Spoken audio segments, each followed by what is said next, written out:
Okay, wait. Tell me your Dolly story. Okay. Growing up, I always wanted to meet Dolly. Who doesn't, right? If you've grown up around Dolly, I wanted to meet her. I went and got a work permit early so that I could work the corn dog cart at Dollywood. I heard she liked a corn dog.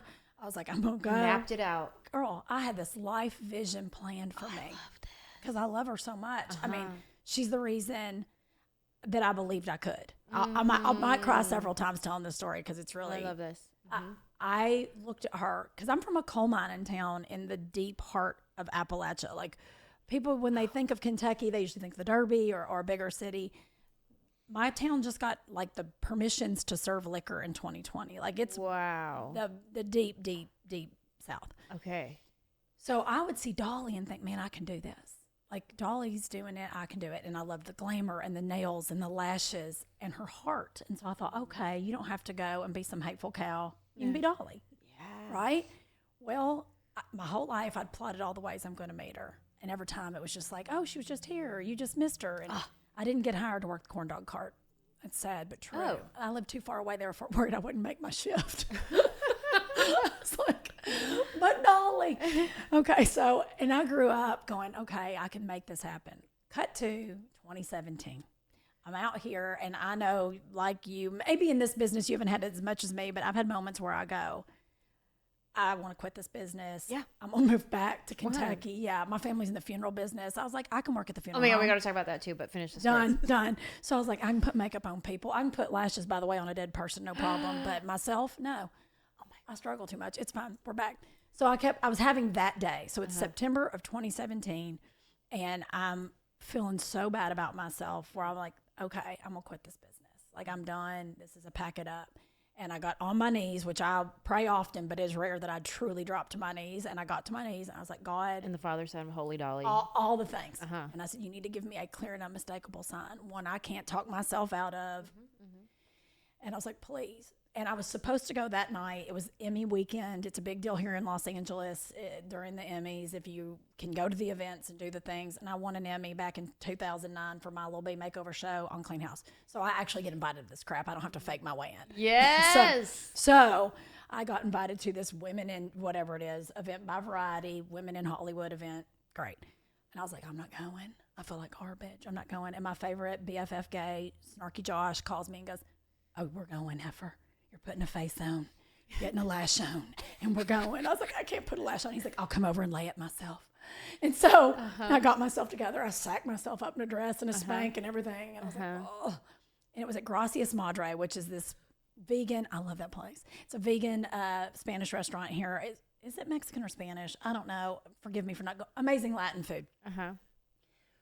This event is there. I never drink at a work event. I don't know if you're the same, but for me, I don't drink when we're at work. Yeah. Because first of all, I don't want alcohol on me. I don't want alcohol breath. Yes. Number one, I don't want no alcohol breath. Two, I don't want to say something stupid, and there it is. Thank you. So it's always my go-to. I'll drink club soda with a lime. I'll fake it till I make it all the way through an event. Every now and then, I'll have like a glass of champs. Same.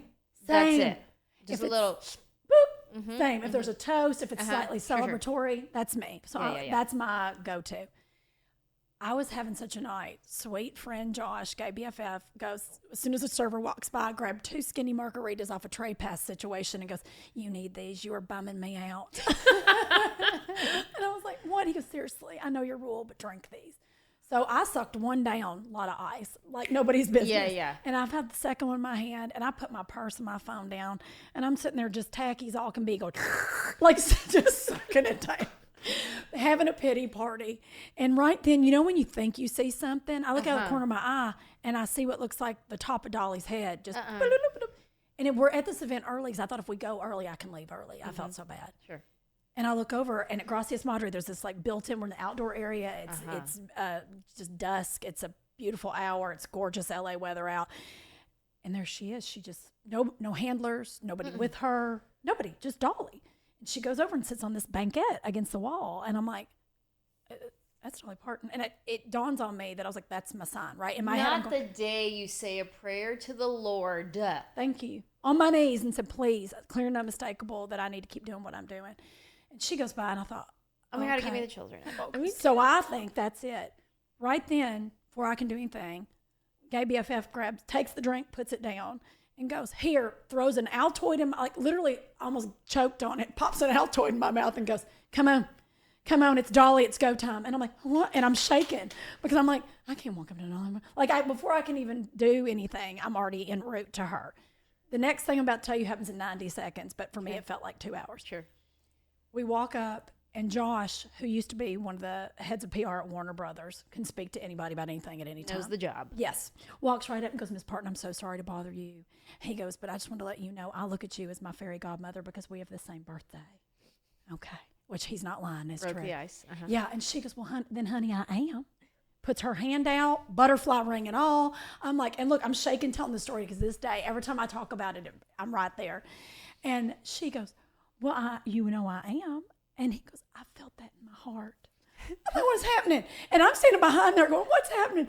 And then he goes, really the reason I came over, though, was to introduce you to my dear girlfriend, Trish. She grew up in your neck of the woods. Now, I am face to face with Dolly Parton. And I go, yeah. And she goes, whereabouts? And all I can get out is the Gap. Because where we're from, if you say the Gap, that lets you know that's the tri-state area. It's coal country. It's as big as a Tic Tac. Mm-hmm. And not a lot of people from the Gap make it out to be seen in Hollywood. And so I just go, the Gap. And she grabs my hand, butterfly ring and all, and goes, well, then, baby, you sit right down. And I'm like, I can remember just shaking because she's still holding my hand. And I'm like, and she pats and slides over and I sit down next to her. She's still holding my hand. We're sitting there looking at this Hollywood party. I remember we were directly staring at Halo Ice Cream was one of the sponsors. And I'm looking at Halo like an angel sitting here with Dolly. And she's holding my hand and she goes, can you believe 2 girls from the mountains are sitting here in all this? And this is why I go, and I looked at her thinking, first of all, you were inclusive with me. And then I'm like, I'm stroking. This might be it. God's calling me. Because you not only are still holding my hand, but you've included me in this with you. And that you said 2 girls from the mountains. And I'm like, is this my real life? And she goes, I can't believe we're sitting in all this. And I sat there at that moment and went, what's my life? This is... Don't take this moment for granted. And sweet Josh, thank God, had the foresight. Mind you, this is all in 90 seconds. He goes, Miss Parton, would you mind if we grabbed a picture? And she goes, that would be fabulous. Still holding my hand. And Josh leans in and takes one with the 3 of us, and then he steps out and takes one with the both of us. We're in a dark corner, y'all. I'll send you the picture. I'm staring off into space. Like, what's happening? I don't know my name. And she's backlit, front lit and there's no lighting around us. That's what's wild. When I send you this picture, she's purple. There's purple light. There's pink light around her. And when you see it, I'm like fringely getting some of her light, but you can tell it's a dark hole. But she's literally lit like the Lord. And I'm like, oh my God. And she's seeing her holding my hand, and then I start realizing there's people milling about, right? Here comes people noticing Dolly's here. And I said, well, thank you for your time. I said, it really means a lot. And she, still squeezing this hand, goes, us mountain women have to stick together. She goes, and I'll be seeing you super soon. I know I will. And I'm like, and I don't even know what to say. And she squeezes my hand twice. And I just let go of her because I was like, oh my gosh, I know everybody in their Aunt Becky's going to be up her nose holes in 2 seconds. And it was that moment that I went, what are you doing? You cannot sit here and have a pity party and think you're not meant to be in this business. When God literally dropped Dolly Parton, the human being that told you as a child, this is who you're going to be and do. And that was it. And it was the most wild experience. And then I called my girlfriend, Katie Cook, who lives in Nashville, who has been an interviewer at CMT for 20 plus years, who's interviewed Dolly hundreds of times. And I immediately called Katie, and she was like, I love this. Because she knows how much I love her. And she said, Trish, she goes, I can't tell you how many times anybody that tells me their Dolly story, this is what it's like. It's like a life-changing event. I told her she needs to write the book The Day I Met Dolly of all the collections of stories, because it's everybody's experience. Yes. Is that she's even better than you can imagine her to be. Wow. But it was that moment that I went, get your head out of your butt. Yep. Quit having a pity party. Yeah. Something's been put in you, like it's been put in you to do what you're meant to do. Wow. And that was that. And anytime I get sad Sally about it, I'm like, you're going to be fine. And then 2 weeks later, she was interviewing Dolly for one of her Christmas movies, and she brought it up and showed Dolly the video that I sent Katie. And I'm like, Dolly don't want to talk about this crap. She's a businesswoman. Dolly's in the business of Dolly. And she was like, oh, yes. And she sent me the video from CMT. Of her watching the video. Yes. And I was like, I'm mortified because Dolly was like, Precious. Dolly was like, of course I remember her. She didn't remember me from a can of paint. No. But I was tickled. And I thought, okay. Oh, wow. That's the Dolly story. That was an emotional journey right now. I was like holding my breath. I was deep sighing. Like, this is what sticks out to me the most. This is 2017, 2017. Let's visualize this for a second. Dolly Parton, in all of her success, who she is as a person, as a celebrity, as a music artist, as the philanthropist, as the legend, right? Yes. So she's not just a famous person, like a legend, right? Icon in all aspects, movie star, music, like icon, right? Since when did she start? Oh Lord, in the 60s? Well, let's say 50s, maybe. 50s. She's 50s, about to be 80. We'll say 50s, 60s. Yeah, is when she started, and she's been this icon since then. Here we are in 2017, where Dolly is sitting here having a reflective moment, being grateful still in 2017, after all these years, after all this success. She's sitting in this party going, can you believe we're here? Yeah. Can you believe this is our life? She still says that way. Yes. Yes. That is what sticks out the most to me, is that after all these years and all this success, she can still sit in a place of gratitude. Honestly, like, genuinely, authentically sitting in gratitude in the moment. That speaks volumes to me. 1000%.